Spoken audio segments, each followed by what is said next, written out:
Ryan, what we do know about the budget is that the president wants to increase defense spending by about $54 billion, almost 10%. Yeah. Where is that money going to come from?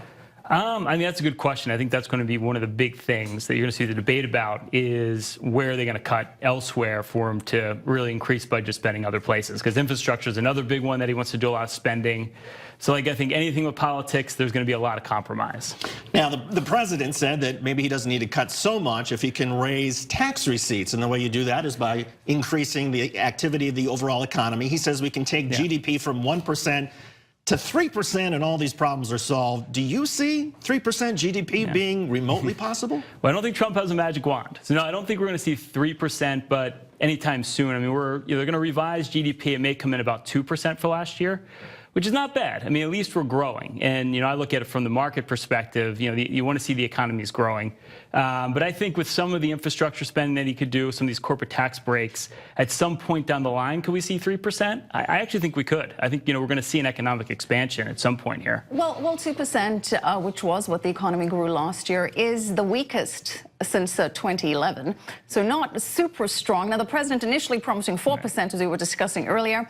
Where does deregulation fit into all of this? Because this has been one of the things that he says is definitely going to rev up the economy. And that's it. I think that's where you could really see this economy start cooking is you just need the confidence, because if you look at the last 8 years as the economy's been recovering, right? Corporations have not spent money on they haven't reinvested in their businesses. And I think you just get that confidence, and I don't know if we're going to get big tax breaks here. I suspect it's never going to be as good as promised. But if you could just see the confidence and you get corporations spending again, that's going to be tremendous. And that's where I really think we could be in a big economic expansion, and that 3% doesn't sound crazy. Markets love clarity.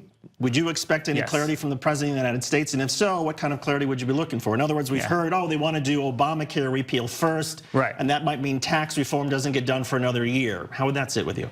Well, I mean, he's pretty clear in what he wants to do. What we're going to get is always a different story. But I think from every CPA I talk to, we're going to see some sort of tax reform this year. And he's pretty adamant to have it done before summertime, or at least a proposal on the table that they're going to get through. So I suspect we'll see something this year, some sort of tax break. Ryan, the markets have been rallying, as David mentioned, an increase of about $2.3 trillion in U.S. equity wealth being added since the president. We like it a lot since the president won the election. But a lot of it has been pegged to these promises of infrastructure spending, deregulation, and tax reforms. What do investors need to hear from the speech tonight to keep that Trump bump rally going? Well, I think you have to remember, first off, the economy was doing good before Trump was in office. So he's inherited a pretty solid economy. We don't have ultra growth here, but it's a pretty solid economy. So I think he says he inherited a mess. He'd say otherwise.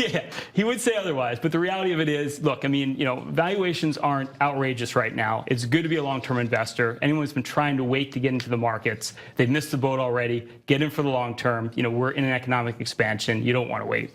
Ryan Payne, he is the president of Payne Capital Management. Ryan, thanks for coming in. My pleasure.